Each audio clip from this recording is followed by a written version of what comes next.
అందరికీ హాయ్. అందరూ ఎలా ఉన్నారు? మీరందరూ బాగున్నారనే కోరుకుంటున్నాను.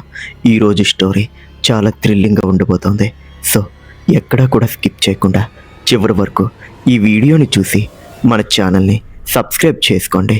అలానే ఈ వీడియోని మాత్రం అస్సలు మర్చిపోకుండా లైక్ చేయండి. లైక్ చేయడం వల్ల ఈ వీడియో చాలామందికి వెళ్తుంది. ఇంకా ఎటువంటి ఆలస్యం చేయకుండా మనమైతే స్టోరీలోనికి వెళ్ళిపోదాం. రాత్రి సమయం 1 దాటి 15 నిమిషాలు అవుతుంది. ఉత్తరప్రదేశ్ సరిహద్దుల్లోని ఆ పాత ఘాట్ రోడ్ చుట్టూ ఉన్న కాలా పహాడ్ కొండలు దట్టమైన చీకట్లో మునిగిపోయి ఉన్నాయి. 80ల కాలం నాటి ఆ పాత తార్ రోడ్డు ఇరుకైన మలుపులతో, ఇరువైపులా పాత మర్రి చెట్లు, పొడవైన పొదలతో నిండి ఉంది. ఆ దారిలో వందలాది లోడ్తో ఉన్న ఒక పాత లారీ భారంగా ముందుకు సాగుతోంది. దాని ఇంజన్ నుంచి వస్తున్న విపరీతమైన రొద ఆ నిశ్చలమైన అడవిలో ప్రతిధ్వనిస్తూ ఉంది. లారీ హెడ్లైట్లు పసుపు రంగు వెలుతురు కేవలం కొన్ని గజాల దూరం మాత్రమే రోడ్డును చూపిస్తోంది. క్యాబిన్ లోపల మసగ ఎరుపు రంగు డాష్బోర్డు వెలుతురులో సీనియర్ డ్రైవర్ ఆనందయ్య ముఖం చాలా గంభీరంగా ఉంది. 30 ఏళ్ల డ్రైవింగ్ అనుభవంలో అతను ఎన్నో రహదారులను చూశాడు. కానీ ఈ రాత్రి ఈ కాలా పహాడ్ రోడ్డు అతనికి ఎందుకో ఒక తెలియని ఒత్తిడిని కలిగిస్తోంది. అతని పక్కన కూర్చున్న 20 ఏళ్ల యువ క్లీనర్ వేణు చెలికి వణుకుతూ కిటికీ అద్దం గుండా బయట ఉన్న కొండల వైపు చూస్తూ ఉన్నాడు. లారీ క్యాబిన్ లోపల పాత డీజిల్ వాసన, పొగ కలిసి ఒక రకమైన బరువైన వాతావరణాన్ని సృష్టిస్తూ ఉంది. ఇద్దరి మధ్య ఎలాంటి సాధారణ మాటలు కూడా అస్సలు సాగడం లేదు. కేవలం ఆ దారిలో ఉన్నటువంటి ప్రమాదకరమైన ఆ మలుపులు తీవ్రమైన ఆలోచనల్లోనికి నెట్టేస్తూ ఉన్నాయి. కొండ పైకి ఎక్కుతూ ఉన్న కొద్దీ చలి గాలి బాగా వేగం పుంజుకుంది. కొండ మలుపుల నుంచి వస్తున్న గాలి పెద్ద శబ్దంతో వీస్తోంది. ఆనందయ్య స్టీరింగ్ను గట్టిగా పట్టుకొని రోడ్డుపైనే దృష్టిని పెట్టాడు.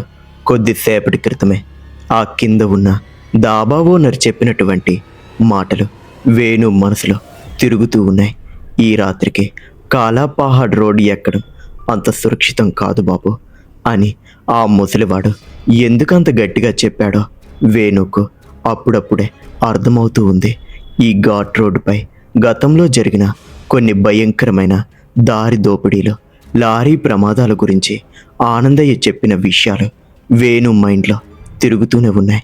70ల కాలంలో ఈ ప్రాంతంలో తిరిగిన అంతరాష్ట్ర దొంగల ముఠాలు లారీలను అడ్డగించి డ్రైవర్లను లోయల్లోనికి తోసేసిన ఆ పాత ఉదంతాలు అన్నీ కూడా గుర్తొచ్చి వేణుకు ఒక రకమైన ఆందోళన మొదలైంది. ఆనందయ్య మాత్రం ఏమీ మాట్లాడకుండా లారీ గేర్లు మారుస్తూ ఉన్నాడు. పాత గేర్ బాక్స్ నుంచి వస్తున్న కటకట శబ్దాలు ఆ నిశ్శబ్దాన్ని బద్దలు కొడుతూ ఉన్నాయి. లారీ వెనుక భాగంలో టన్నుల కొద్దీ లోడ్ ఉంది. ఆ బరువుకు బండి కింద పైకి నడవడం మరింత కష్టంగా మారింది. అప్పుడే అకస్మాత్తుగా లారీ హెడ్లైట్లు ఒక్కసారిగా మసకబారి మళ్ళీ వెలిగాయి. ఆ క్షణంలో రోడ్డు పక్కన ఉన్న ఒక పాత మైలురాయిపై ఉన్న అక్షరాలు మెరిశాయి. కానీ ఆనందయ్య బండి వేగాన్ని మాత్రం తగ్గించలేదు. ఈ దారిలో ఎంత త్వరగా ప్రయాణం ముగిస్తే అంత మంచిదని అతని అనుభవం చెప్తోంది. లారీ 8వ హెయిర్ పిన్ బెండ్ తిరుగుతూ ఉండగా లారీ వెనుక భాగం నుంచి ఒక వింతైన శబ్దం వినిపించింది. అది సిమెంట్ బస్తాలు ఒకదానికొకటి రాసుకుంటున్న శబ్దంలాగే ఉంది. కానీ ఎందుకో తెలియదు లారీ బాడీ కొద్దిగా అటు ఇటు ఊగుతున్నట్టు అనిపించింది. వేణు చప్పున వెనక్కి తిరగబోయాడు. కానీ ఆనందయ్య గట్టిగా వేణు భుజం పట్టుకొని రోడ్డు వంకే చూడమని హెచ్చరించాడు.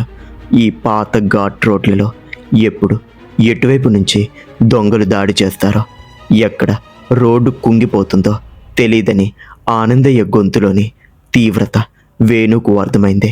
డ్రైవింగ్ సీటు పక్కన ఉన్న సైడ్ మిర్రర్లో చూసేందుకు వేణు ప్రయత్నించాడు. కానీ బయట ఉన్న దట్టమైన కారు చీకటి ఆ అద్దంలోని కేవలం లారీ బాడీ అంచులు తప్ప ఏమీ కనిపించడం లేదు. శబ్దం క్రమంగా పెరుగుతున్నట్టు అనిపించింది. లారీ ఇంజన్ విపరీతంగా అరుస్తూ ముందుకు దూసుకెళ్తోంది. రోడ్డు ఇరుగ్గా మారడం, ఇరువైపులా చెట్లు లారీ పైకప్పుకు తగులుతూ భయంకరమైన శబ్దాలు చేయడం మొదలైంది. వెనుక లోడేమైనా వదిలై కింద పడిపోతుందో, లేదా ఎవరైనా బండి వెనుక ఎక్కారా అనే అనుమానం వేణు మనసును తొలిచేస్తూ ఉంది. ఆనందయ్య మాత్రం ఎలాంటి అపసవ్య ఆలోచనలకు తావివ్వకుండా స్టీరింగ్ను గట్టిగా పట్టుకొని బండిని కంట్రోల్ చేస్తున్నాడు. అప్పుడే అకస్మాత్తుగా ఆనందయ్య గట్టిగా బ్రేక్ వేశాడు. లారీ టైర్లు రోడ్డుపై గీసుకుంటూ పెద్ద శబ్దంతో ఆగిపోయాయి. లారీ హెడ్లైట్ల వెలుతురులో సరిగ్గా రోడ్డుకు అడ్డంగా ఒక పెద్ద పాత విరిగిపోయిన చెట్టు కొమ్మపడి ఉంది. అది కేవలం గాలికి విరిగిపడిందా, లేక ఎవరైనా కావాలనే దారి దోపిడీ కోసం అడ్డంగా వేశారా అనేది అర్థం కావడం లేదు. లారీ ఆగినప్పటి నుండి చుట్టూ ఉన్నటువంటి ఆ అడవిలో విపరీతమైన నిశ్శబ్దం ఆవరించేసింది. సాధారణంగా ఈ ఘాట్ రోడ్లలో ఇలాంటి అడ్డంకులు ఎదురైనప్పుడు చాలా జాగ్రత్తగా ఉండాలి. వేణు లారీ కిటికీ గుండా తల బయటకు పెట్టి చూశాడు. చుట్టూ దట్టమైన పొదలు ఉన్నాయి. లోయ వైపు నుంచి వచ్చే గాలి అరుపులా వినపడుతోంది. ఆనందయ్య లారీ హారన్ను గట్టిగా నొక్కాడు. ఆ శబ్దం కొండల మధ్య మారుమ్రోగుతూ ఉంది. కానీ చుట్టుపక్కల ఎలాంటి కదలిక కూడా లేదు. లారీని వెనక్కి తీసే పరిస్థితి లేదు. తీయచ్చు, కాకపోతే చాలా ప్రమాదకరం. ఎందుకంటే వెనుక వైపు మలుపు చాలా ఇరుకైనది. అంత బరువుతో రివర్స్ తీయడం చాలా ప్రమాదకరం. కిందకి దిగి ఆ కొమ్మను పక్కకు జరపాలా, లేక లారీలోనే కూర్చోవాలా అనే ఆ అనుమానంలో, ఆ భయంకరమైన సంఘటనలో ఇద్దరూ కూడా అలానే ఉండిపోయారు. ఆనందయ్య సీటు కింద ఉన్న ఒక పాత ఇనుప రాడ్ను చేతిలోనికి తీసుకొని చాలా జాగ్రత్తగా కిటికీలో నుంచి బయటకు చూశాడు. అడవి పొదల చాటు నుంచి ఏవైనా కదలికలు కనిపిస్తున్నాయేమో అని అతని కళ్ళు వెతుకుతూ ఉన్నాయి. వేణు గుండె వేగం పెరిగింది. పాతకాలపు దొంగల ముఠాలు ఇలాగే లారీలను ఆపేసి దాడులు చేసేవారనే కథలు అతని కళ్ళ ముందు కదలాడుతూ ఉన్నాయి. లారీ క్యాబిన్ లోపల ఇద్దరి శ్వాస శబ్దాలు మాత్రమే వినపడుతున్నాయి. అన్న, ఇప్పుడేం చేయాలి అని వేణు అడుగుతున్నాడు. అప్పుడే అకస్మాత్తుగా లారీ పైకప్పు మీద ఏదో పడినట్టు ఒక పెద్ద శబ్దం వచ్చింది. అది కేవలం పైనున్న చెట్టు నుంచి రాలిన పెద్ద పండు లేక ఏదో కాయలాగా అనిపించవచ్చు. కానీ ఈ వాతావరణంలో ఆ శబ్దం వారిని ఒక్కసారిగా ఉలిక్కిపడేలా చేసింది. ఆనందయ్య వేణును డోర్లు గట్టిగా లాక్ చేసుకోమన్నాడు. బయట అడవిలో ఏదో మనుషుల అడుగుల శబ్దం లాంటిది వినపడుతున్నట్టు అనిపించింది. కానీ అది కేవలం గాలి శబ్దమా, లేక నిజంగానే ఎవరైనా లారీ వైపు వస్తున్నారా అనేది తెలియని ఒక భయంకరమైన ప్రశ్నలాగానే ఉంది. లారీ ఇంకా ఆన్లోనే ఉంది. దాని వైబ్రేషన్కు లారీ బాడీ మొత్తం వణుకుతోంది. ఆ ఇద్దరు మనుషుల ప్రాణాలు ఆ ఒక్క మలుపులో, ఆ చీకటి రాత్రిలో చిక్కుకుపోయాయి. లారీ పైకప్పు మీద ఆ పెద్ద శబ్దం అవ్వగానే క్యాబిన్ లోపల ఉన్న వేణు గుండె ఒక్కసారిగా ఆగిపోయినంత పనైంది. చేతిలోని ఇనుపరాడ్ను గట్టిగా పట్టుకొని కనుగుడ్లు బయటకు వచ్చేలా విండ్షీల్డ్ అద్దం గుండా బయట చీకట్లోనికి చూస్తూ ఉన్నాడు ఆనందయ్య. ఇంజన్ రేస్ అవుతున్న శబ్దం తప్ప చుట్టూ మరే శబ్దము వినిపించడం లేదు. అప్పుడే అకస్మాత్తుగా ఆ నిశ్శబ్దాన్ని చీల్చుకుంటూ ఒక వింతైన శబ్దం వినపడడం మొదలైంది. కొండపై నుంచి వందలాది జీవుల కాళ్ళ గిట్టలు తార్ రోడ్డుపై నడుచుకుంటూ వస్తున్నట్టు టక్ టక్ అనే ఆ చప్పుడు వినపడింది. ఆ శబ్దంతో పాటే దట్టమైన ఆ కారు చీకట్లోనికి చూస్తున్న వేణుకు హెడ్లైట్ల పసుపు రంగు వెలుతురులో ఒక భయంకరమైన దృశ్యం కనిపించింది. కొండ మలుపు వెనుక నుంచి వందలాది అడవి మేకలు నడుచుకుంటూ వస్తున్నాయి. ఆ మేకల మధ్య ఇద్దరు మనుషులు నడుస్తున్నారు. వాళ్ళ చేతుల్లో పాతకాలపు కర్రలు ఉన్నాయి. ఆ ఇద్దరు మనుషుల ఆకారాలు చూసేందుకు అత్యంత భయంకరంగా, అసహ్యంగా ఉన్నాయి.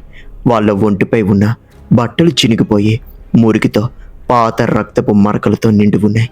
వాళ్ళ ముఖాలు సగం కుళ్ళిపోయినట్టు కళ్ళ కింద నల్లటి గుంతలు పడి సవాల్లా కనిపిస్తున్నారు. వాళ్ళు నడుస్తుంటే వస్తున్న గాలికి ఒక రకమైన పాత శ్మశానపు బూడిద వాసన కుళ్ళిన మాంసం వాసన లారీ క్యాబిన్ లోపలికి కూడా ప్రవేశించేసింది. ఆ భీకరమైన దృశ్యాన్ని చూడగానే వేణు భయంతో గజగజ వణికిపోతూ సీటు కిందకు దూరిపోవాలన్నంత భయంతో కళ్ళు మూసుకున్నాడు. కానీ 30 ఏళ్ల అనుభవం ఉన్నటువంటి సీనియర్ డ్రైవర్ ఆనందయ్య మాత్రం గుండె నిబ్బరం చేసుకున్నాడు. అతని హృదయం లోపల భయం వచ్చేస్తూ ఉన్నా సరే చేతులు స్టీరింగ్ను గట్టిగా పట్టుకొని శరీరాన్ని రాయిలా మార్చుకొని స్థిరంగా కూర్చున్నాడు. ఆ వందలాది మేకలు లారీకి ఇరువైపులా పక్కల నుంచి నడుచుకుంటూ వెళ్తూ ఉంటే ఆ ఇద్దరు భయంకరమైన మనుషులు నేరుగా లారీ క్యాబిన్ వైపు నడుచుకుంటూ వచ్చారు. వాళ్ళ యొక్క అడుగులు రోడ్డుపై పడుతుంటే ఎలాంటి శబ్దం రావడం లేదు. కానీ వాళ్ళ చేతిలోని కర్రలు నేలకు తగులుతున్నప్పుడు మాత్రం ఒక రకమైన చప్పుడు వస్తుంది. వాళ్ళు సరిగ్గా లారీ డ్రైవర్ సీటు ఉన్న కిటికీ దగ్గరికి వచ్చి ఆగారు. లారీ హెడ్ లైట్ల వెలుతురు పక్కకు పడుతున్న వాళ్ళ ముఖాల్లోని ఆ కుళ్ళిన చర్మం, పీలికలైపోయిన జుట్టు స్పష్టంగా కనిపిస్తున్నాయి. అందులో ఒకడు తన ఎముకల గూడు లాంటి చేతితో లారీ డోర్ను టక్ టక్ మని కొట్టాడు. ఆ శబ్దానికి వేణు నోట్లో నుంచి అరుపు రాబోతూ ఉంటే ఆనందయ్య తన ఎడమ చేత్తో వేణు నోటిని గట్టిగా నొక్కేసి అస్సలు కదలవద్దని కళ్ళతోనే సైగ చేశాడు. ఆ భయంకరమైన ఆకారం తన గొంతుతో చాలా లోతు నుండి వస్తున్నట్టుగా బొంగురుగా, బాబు దాహంగా ఉంది, కొంచెం తాగడానికి నీళ్లు ఇస్తావా అని హిందీలో అడిగాడు. ఆనందయ్య ఏమాత్రం తడబడకుండా తన భయాన్ని బయటకు చూపించకుండా లారీ డాష్బోర్డుపై ఉన్న పాత ప్లాస్టిక్ వాటర్ బాటిల్ను చేతిలోనికి తీసుకున్నాడు. ఆ బాటిల్ తీసుకొని కిటికీ గ్లాసును సగం కిందకి దించి తన చేతిని బయటకు పెట్టాడు. అయితే ఆనందయ్య ఒక పెద్ద నియమాన్ని పాటించాడు. అతను నీళ్ల బాటిల్ ఇస్తున్నప్పుడు తన చూపులను కేవలం ఆ మనుషుల చేతుల మీద, కింద ఉన్న రోడ్డు మీద మాత్రమే ఉంచాడు తప్ప పొరపాటును కూడా ఆ భయంకరమైన ఆకారాల కళ్ళల్లోనికి అస్సలు చూడలేదు. వాళ్ళ కళ్ళల్లోనికి చూస్తే ఏమవుతుందో అతనికి బాగా తెలుసు. ఆ భయంకరమైన ఆకారం ఆనందయ్య చేతిలోని వాటర్ బాటిల్ని అందుకుంది. ఆ చేతివేలు తగలగానే ఆనందయ్యకు రక్తం వణికిపోయేంత భయంకరంగా అనిపించింది. ఆ ఇద్దరూ కలిసి ఆ బాటిల్లోని నీటిని గడగడ తాగేశారు. వాళ్ళు నీళ్లు తాగుతుంటే ఆ గొంతులో నుంచి వస్తున్న శబ్దం ఒక పాడుబడిన బావిలో రాళ్ళు పడుతున్నట్టుగా వింతగా ఉంది. నీళ్లు మొత్తం తాగేశాక ఖాళీ బాటిల్ను తిరిగి ఆనందయ్య చేతికి ఇచ్చారు. బాటిల్ ఇస్తూ ఆ డ్రైవర్ సీటు పక్కన ఉన్న ఆ ఆకారం ఒక వింతైన భయంకరమైన నవ్వు నవ్వింది. ఆ నవ్వు వింటుంటే ఒంటి మీద రోమాలు నెక్కబొడుచుకుంటాయి. వాడు వెనక్కి తిరుగుతూ చాలా గంభీరమైన శూన్యమైన గొంతుతో, మా కళ్ళల్లోనికి చూడకుండా చాలా మంచి పని చేసావు బాబు, లేదంటే ఈ రాత్రికి ఈ కొండల మీద మీ ఇద్దరి శవాలు కూడా మేకల కిందే పడి ఉండేవి అని చెప్పాడు. ఆ మాట అనగానే ఆ ఇద్దరు మనుషులు కూడా ఆ వందలాది మేకలను తీసుకొని క్షణాల వ్యవధిలో ఆ దట్టమైన కారు చీకట్లోనికి నడుచుకుంటూ మాయమైపోయారు. వాళ్ళు వెళ్ళిన కొన్ని సెకండ్ల వరకు ఆనందయ్య కూడా శ్వాస తీసుకోకుండా అలాగే ఉండిపోయాడు. బయట మళ్ళీ పాత అడవి నిశ్శబ్దం ఆవరించింది. వాళ్ళు పూర్తిగా వెళ్ళిపోయారు అని నిర్ధారించుకున్నాక ఆనందయ్య ఏమాత్రం ఆలస్యం చేయకుండా లారీ గేర్లు మార్చాడు. దారికి అడ్డంగా ఉన్న ఆ పాత కొమ్మను లారీ బోనెట్తోనే గట్టిగా నెట్టుకుంటూ బండిని విపరీతమైన వేగంతో ముందుకు పోనిచ్చాడు. ఆ ఇరుకైన ఘాట్ రోడ్డుపై లారీని అంత వేగంగా నడపడం ప్రమాదకరమే. అయినా కూడా అతను అస్సలు వెనక్కి తగ్గలేదు. కొద్ది దూరం వెళ్ళాక ఆ మెయిన్ ఘాట్ రోడ్ నుంచి పక్కకు విడిపోయే ఒక పాత చిన్న మట్టి దారి, అడవి లోపలికి వెళ్ళే వేరే మార్గం అతనికి కనిపించింది. వెంటనే లారీని ఆ వేగంలోనే ఆ పాత రూట్ వైపు తిప్పేశాడు. ఆ దారి చాలా అంటే చాలా ఒడిదొడుకులతో రాళ్లతో ఉన్నప్పటికీ లారీ ఇంజన్ పూర్తిగా వేడెక్కి పొగలు వస్తున్నా సరే బండిని ఆపకుండా నడుపుతూనే ఉన్నాడు. దాదాపు అరగంట పాటు అడవి దారిలో ప్రాణాలు అరచేతిలో పెట్టుకొని ప్రయాణించిన తర్వాత లారీ క్రమంగా కొండ దిగి ఉన్న మైదాన ప్రాంతంలోనికి మెయిన్ నేషనల్ హైవే రోడ్డు మీదకి చేరుకుంది. దూరాన హైవే లైట్లు, వేరే లారీల కదలికలు కనిపించగానే ఇద్దరికి ఊపిరి పీల్చుకున్నట్టు అనిపించింది. ఆనందయ్య లారీని హైవే పక్కన ఉన్న ఒక వెలుతురు ఉన్న చోట ఆపి స్టీరింగ్ మీద తల పెట్టుకొని గట్టిగా శ్వాస పీల్చాడు. అప్పటి వరకు భయంతో నోట మాట రాకుండా పడి ఉన్నటువంటి క్లీనర్ వేణు నెమ్మదిగా తేరుకొని సీట్లో నుంచి పైకి లేచాడు. అతని ముఖం తెల్లగా అయిపోయింది. ఒళ్ళంతా చెమటలు పట్టేశాయి.